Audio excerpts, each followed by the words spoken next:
시편 78편 함께 합독합니다. 시작. 내 백성이여 내 율법을 들으며 내 입의 말에 귀를 기울일지어다. 내가 입을 열어 비유로 말하며 예로부터 감추어졌던 것을 드러내려 하니 이는 우리가 들어서 아는 바요 우리의 조상들이 우리에게 전한 바라. 우리가 이를 그들의 자손에게 숨기지 아니하고 여호와의 영예와 그의 능력과 그가 행하신 기이한 사적을 후대에 전하리로다. 여호와께서 증거를 야곱에게 세우시며 법도를 이스라엘에게 정하시고 우리 조상들에게 명령하사 그들의 자손에게 알리라 하셨으니 이는 그들로 후대 곧 태어날 자손에게 이를 알게 하고 그들은 일어나 그들의 자손에게 일러서 그들로 그들의 소망을 하나님께 두며 하나님께서 행하신 일을 잊지 아니하고 오직 그의 계명을 지켜서 그들의 조상들 곧 완고하고 패역하여 그들의 마음이 정직하지 못하며 그 심령이 하나님께 충성하지 아니하는 세대와 같이 되지 아니하게 하려 하심이로다. 에브라임 자손은 무기를 갖추며 활을 가졌으나 전쟁의 날에 물러갔도다. 그들이 하나님의 언약을 지키지 아니하고 그의 율법 준행을 거절하며 여호와께서 행하신 것과 그들에게 보이신 그의 기이한 일을 잊었도다. 옛적에 하나님이 애굽 땅 소안 들에서 기이한 일을 그들의 조상들의 목전에서 행하셨으되 그가 바다를 갈라 물을 무더기같이 서게 하시고 그들을 지나가게 하셨으며 낮에는 구름으로 밤에는 불빛으로 인도하셨으며 광야에서 반석을 쪼개시고 매우 깊은 곳에서 나오는 물처럼 흡족하게 마시게 하셨으며 또 바위 위에서 시내를 내사 물이 강같이 흐르게 하셨으나 그들은 계속해서 하나님께 범죄하여 메마른 땅에서 지존자를 배반하였도다. 그들이 그들의 탐욕대로 음식을 구하여 그들의 심중에 하나님을 시험하였으며 그뿐 아니라 하나님을 대적하여 말하기를 하나님이 광야에서 식탁을 베푸실 수 있으랴. 보라 그가 반석을 쳐서 물을 내시니 시내가 넘쳤으나 그가 능히 떡도 주시며 자기 백성을 위하여 고기도 예비하시랴 하였도다. 그러므로 여호와께서 듣고 노하셨으며 야곱에게 불같이 노하셨고 또한 이스라엘에게 진노가 불타올랐으니 이는 하나님을 믿지 아니하며 그의 구원을 의지하지 아니한 때문이로다. 그러나 그가 위에 궁창을 명령하시며 하늘문을 여시고 그들에게 만나를 비같이 내려 먹이시며 하늘 양식을 그들에게 주셨나니 사람이 힘센 자의 떡을 먹었으며 그가 음식을 그들에게 충족히 주셨도다. 그가 동풍을 하늘에서 일게 하시며 그의 권능으로 남풍을 인도하시고 먼지처럼 많은 고기를 비같이 내리시고 나는 새를 바다에 모래같이 내리셨도다. 그가 그것들을 그들의 진중에 떨어지게 하사 그들의 거처에 두르셨으므로 그들이 먹고 심히 배불렀나니 하나님이 그들의 원대로 그들에게 주셨도다. 그러나 그들이 그들의 욕심을 버리지 아니하여 그들의 먹을 것이 아직 그들의 입에 있을 때에 하나님이 그들에게 노염을 나타내사 그들 중 강한 자를 죽이시며 이스라엘의 청년을 쳐 엎드리셨도다. 이러함에도 그들은 여전히 범죄하여 그의 기이한 일들을 믿지 아니하였으므로 하나님이 그들의 날들을 헛되이 보내게 하시며 그들의 횟수를 두려움으로 보내게 하셨도다. 하나님이 그들을 죽이실 때에 그들이 그에게 구하며 돌이켜 하나님을 간절히 찾았고 하나님이 그들의 반석이시며 지존하신 하나님이 그들의 구속자이심을 기억하였도다. 그러나 그들이 입으로 그에게 아첨하며 자기 혀로 그에게 거짓을 말하였으니 이는 하나님께 향하는 그들의 마음이 정함이 없으며 그의 언약에 성실하지 아니하였음이로다. 오직 하나님은 긍휼하심으로 죄악을 덮어주시어 멸망시키지 아니하시고 그의 진노를 여러 번 돌이키시며 그의 모든 분을 다 쏟아내지 아니하셨으니 그들은 육체이며 가고 다시 돌아오지 못하는 바람임을 기억하셨음이라. 그들이 광야에서 그에게 반항하며 사막에서 그를 슬프게 함이 몇 번인가. 그들이 돌이켜 하나님을 거듭 시험하며 이스라엘의 거룩하신 이를 노엽게 하였도다. 그들이 그의 권능의 손을 기억하지 아니하며 대적에게서 그들을 구원하신 날도 기억하지 아니하였도다. 그때에 하나님이 애굽에서 그의 표적들을 소안 들에서 그의 진조들을 나타내사 그들의 강과 시내를 피로 변하여 그들로 마실 수 없게 하시며 쇠파리 떼를 그들에게 보내어 그들을 물게 하시고 개구리를 보내어 해하게 하셨으며 그들의 토산물을 황충에게 주셨고 그들이 수고한 것을 메뚜기에게 주셨으며 그들의 포도나무를 우박으로 그들의 뽕나무를 서리로 죽이셨으며 그들의 가축을 우박에 그들의 양떼를 번갯불에 넘기셨으며 그의 맹렬한 노여움과 진노와 분노와 고난 곧 재앙의 천사들을 그들에게 내려 보내셨으며 그는 진노로 길을 닦으사 그들의 목숨이 죽음을 면하지 못하게 하시고 그들의 생명을 전염병에 붙이셨으며 애굽에서 모든 장자 곧 함의 장막에 있는 그들의 기력에 처음 것을 치셨으나 그가 자기 백성은 양같이 인도하여 내시고 광야에서 양떼같이 지도하셨도다. 그들을 안전히 인도하시니 그들은 두려움이 없었으나 그들의 원수는 바다에 빠졌도다.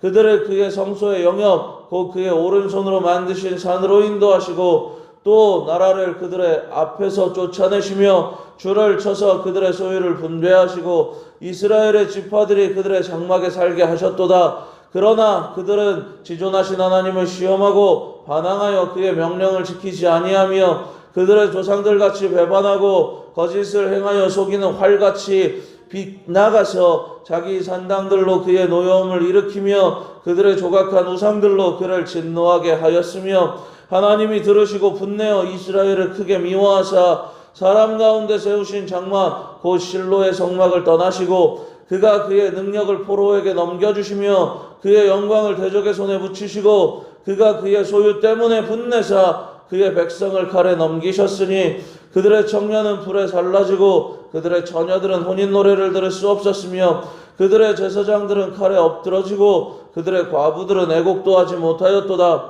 그때 주께서 잠에서 깨어난 것처럼 포도주를 마시고 고함치는 용사처럼 일어나사 그의 대적들을 쳐 물리쳐서 영원히 그들에게 욕되게 하셨도다. 또 요셉의 장막을 버리시며 에브라임 지파를 택하지 아니하시고 오직 유다 지파와 그가 사랑하시는 시온산을 택하시며 그의 성소를 산의 높은 같이 영원히 두신 땅같이 지으셨도다. 또 그의 종 다윗을 택하시되 양의 우리에서 취하시며 전양을 지키는 중에서 그를 이끌어내사 그의 백성인 야곱 그의 소유인 이스라엘을 기르게 하셨더니 이에 그가 그들을 자기 마음의 완전함으로 기르고 그의 손의 능숙함으로 그들을 지도하였도다. 아멘. 할렐루야. 오늘 주일 새벽에도 이 자리에 나와 새벽 기도의 자리를 지키시는 여러분에게 주님의 놀라우신 은혜가 함께 하시기를 전심으로 소망합니다.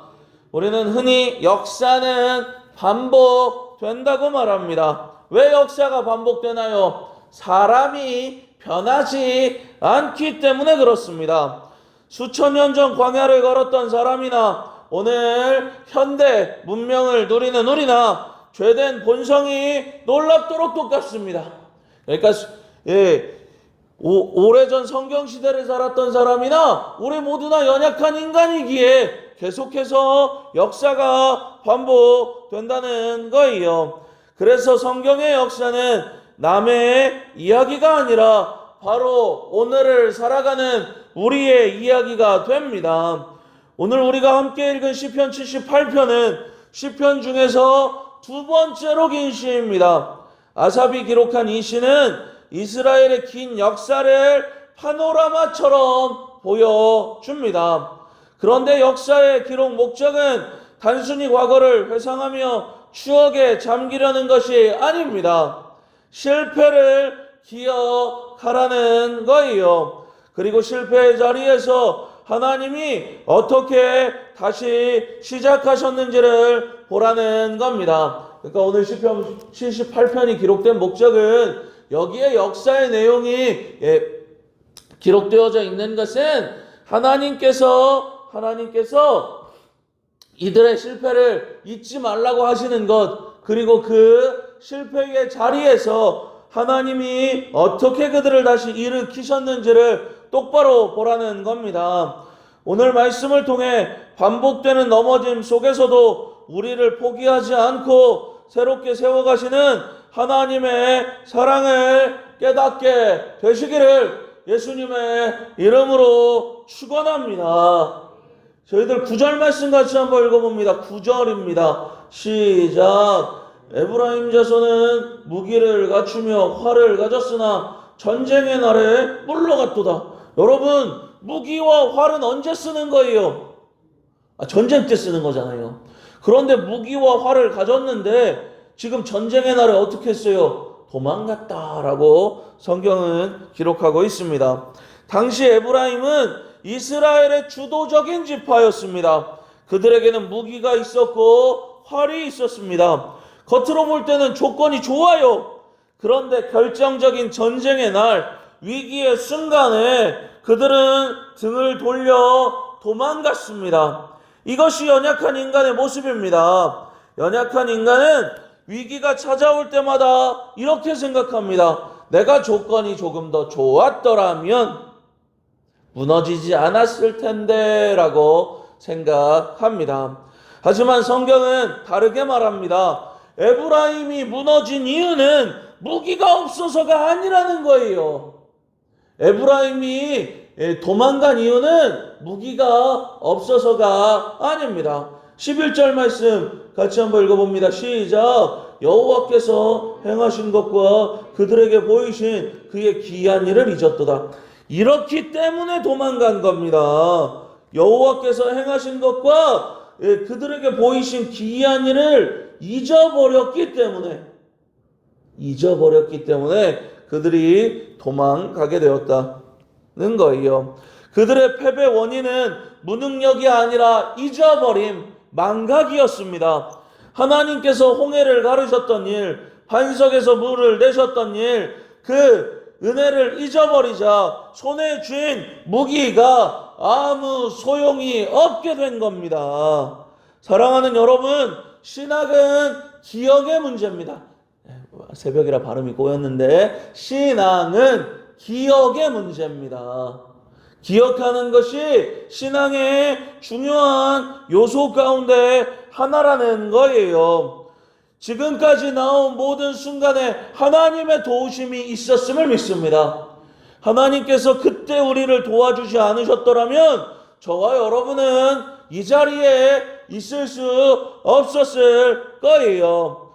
현실의 문제 앞에서 하나님께서 지금까지 우리를 도와주셨음을 기억하시기 바랍니다. 현실의 문제가 있는데 하나님의 도우심을 잊어버리는 순간 우리는 비겁자, 도망자가 되어버리는 거예요. 지금 우리를 두렵게 하는 문제가 무엇인가요? 그 문제보다 크신 하나님, 지금까지 우리를 인도해 오신 에베네셀의 하나님을 기억하시기 바랍니다. 지금까지 우리를 도우셨던 하나님께서 지금도 우리를 도와주시고 앞으로도 우리를 도와주실 줄 믿습니다. 아멘. 시편 기자는 계속해서 광야 시절을 고발합니다. 이스라엘 백성들은 하나님을 향해 이렇게 조롱 섞인 질문을 던졌어요. 19절입니다. 같이 한번 읽어봅니다. 시작. 그뿐 아니라 하나님을 대적하여 말하기를 하나님이 광야에서 식탁을 베푸실 수 있으랴. 여러분 여기 밑줄 하나 칠게요. 하나님을 대적하여 말하기를. 여러분 이스라엘 백성들은 하나님의 백성들이잖아요. 하나님의 자녀들이잖아요. 하나님께서 애굽에서 건져주신 사람들이잖아요. 세계 최강 애굽 군대의 손에서 그들을 건져주신 분은 하나님이세요. 그런데 이들이 지금 뭐라고 말하고 있어요? 하나님께서 광야에서 식탁을 베푸실 수 있으랴. 광야에서 먹을 것을 주실 수 있으랴 라고 말한 겁니다. 이것은 질문이 아니라 불신앙입니다. 하나님은 그들에게 만나를 비처럼 내리셨고 그들이 고기를 원할 때 메추라기를 먼지처럼 쏟아 부어 주셨습니다. 그런데 30절과 31절을 보면 참으로 두려운 말씀이 기록되어져 있어요. 30절, 31절 같이 읽어봅니다. 시작. 그러나 그들이 그들의 욕심을 버리지 아니하여 그들의 먹을 것이 아직 그들의 입에 있을 때에 하나님이 그들에게 노염을 나타내사 그들 중 강한 자를 죽이시며 이스라엘의 청년을 쳐 엎드리셨도다. 여러분들 보세요. 지금 하나님께서 먹을 거 주셨어요? 안 주셨어요? 주셨잖아요.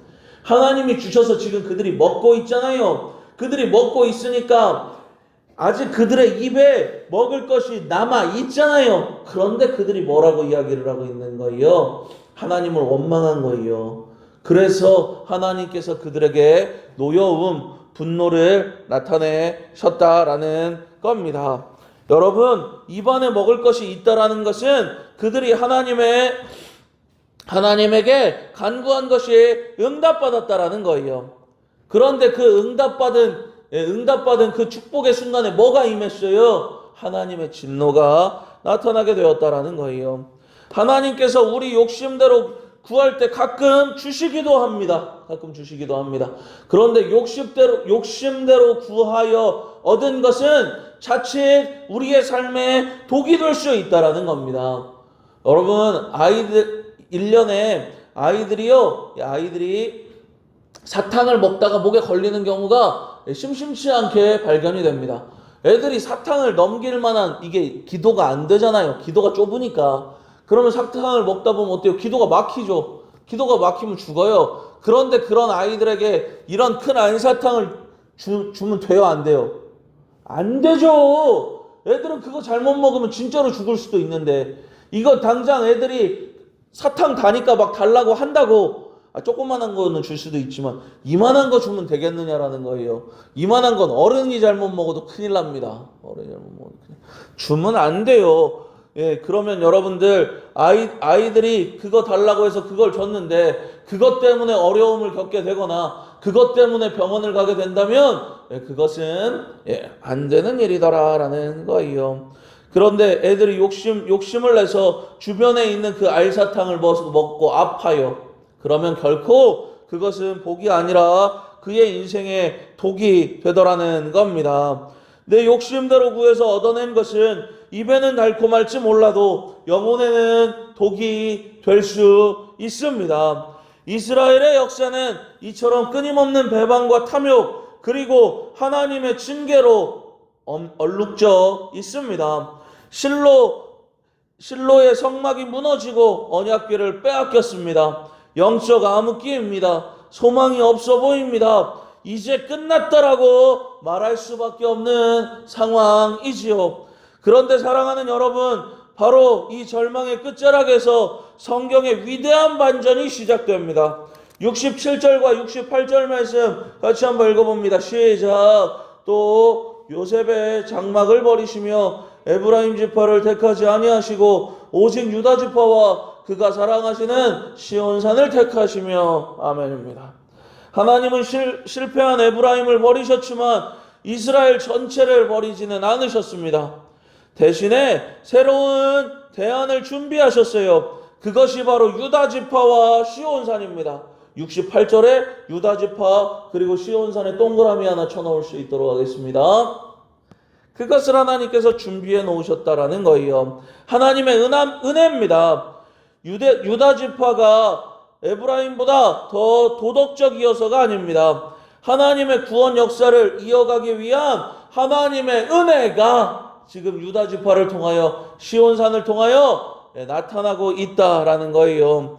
그리고 그 선택의 정점에 한 사람을 세우십니다. 70절 말씀을 보면 다윗이라고 써 있어요. 다윗의 동그라미 하나 쳐놓을 수 있도록 하겠습니다. 하나님께서는 화려한 왕궁이 아니라 냄새나는 양의 우리에서 다윗을 부르셨습니다. 아무도 주목하지 않던 막내, 묵묵히 제 할 일을 하던 목동을 하나님은 보고 계셨습니다. 하나님은 우리 인생의 폐허 속에서 꽃을 피우시는 분입니다. 나는 실패했다. 나는 에브라임처럼 비겁했다. 라고 자책하는 때가 올지 모릅니다. 하지만 하나님께서는 그 실패를 딛고 새로운 역사를 일으켜 주십니다. 에브라임이 실패한 그 자리에서 하나님은 유다를 준비하시고 다윗을 일으키셨습니다. 하나님께서 우리들 또한 실패의 자리에서 일으켜 주실 줄 믿습니다. 이스라엘의 실패에도 이스라엘을 포기하지 않으셨던 하나님께서 오늘날 우리의 연약함에도 우리를 포기하지 않으시고 우리를 세워 가심을 믿습니다. 오늘도 우리를 일으키시고 우리를 쓰시는 하나님을 찬양하며 나아가게 되시기를 바랍니다. 하나님은 우리가 어떤 연약함과 어떤 실패의 자리에 있다 할지라도 그의 능력으로 우리를 새롭게 하여 주실 것입니다. 오늘도 이 거룩하고 복된 주일 우리를 일으키실 하나님을 기대하며 찬양하는 가운데 기뻐하는 하루 되시기를 예수님의 이름으로 축원합니다.